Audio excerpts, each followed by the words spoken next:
শুভ মাছ বাজার থেকে কিন্তু ইলিশ মাছ এনেছে। এই যে ইলিশ মাছ দেখুন কি সুন্দর লাগছে, রূপালি ইলিশ। বাজারে গিয়েছিল তো বললো আজকের মাম্মা আমি ইলিশ খাবো।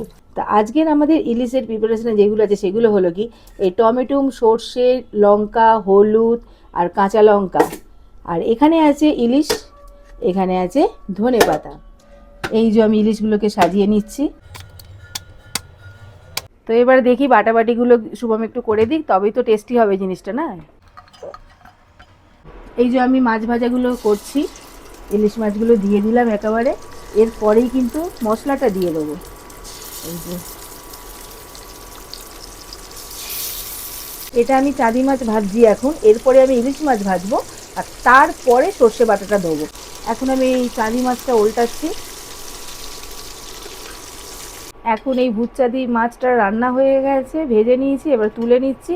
এরপর আমি ইলিশ মাছটা ছাড়বো। এখন আমি ইলিশ মাছগুলো তেলেতে ছাড়বো।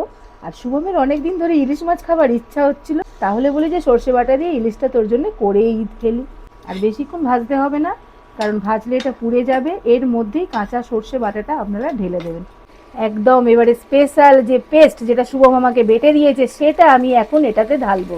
তো এই দেখুন, এটাতে আমি ট্যান ঢেলে দিলাম। আর সুন্দর কিন্তু একটা সর্ষে ইলিশ রেডি হয়ে যাবে। এই যে পেস্টটা আমি পুরোপুরি ঢেলে দিলাম, শুভম মিক্সচারে বেটে দিয়েছে। তো এই আমি কাঁচা লঙ্কাগুলো দিয়ে দিলাম। এগুলো আমি একটু একটু করে দেখুন চিড়ে নিয়েছি। এই কাঁচা লঙ্কা একটু মিডিল দিয়ে চিড়ে নেবেন, দিয়ে এতে দিয়ে দেবেন। এটা সাধারণ যে সর্ষে বাটা ইলিশ তা কিন্তু নয়, একটা স্পেশাল হবে এবং একটু স্পাইসিও হবে। আমি এই ডেকোরেশনের জন্য একটু ধনেপাতা দিয়ে দিলাম কুচি। সুন্দর দেখুন, ধনেপাতাগুলো একদম কাটতে হবে না, এরম একটুখানি দিয়ে দেবেন, গোটা গোটাই থাকবে আর কি। আর এখানেও আমি খানিকটা ধনেপাতা দিয়ে ডেকোরেশন করে দিচ্ছি। এই যে ইলিশ মাছ এক পিস আমি তুলে প্লেটে রাখলাম, এর ওপরে একটুখানি ইলিশ মাছের কারিটা দিয়ে দিলাম, সর্ষে বাটাটা। সুন্দর লাগছে, আপনারাও একবার ট্রাই করতে পারেন এবং কমেন্টে জানাবেন কিন্তু কেমন লাগলো।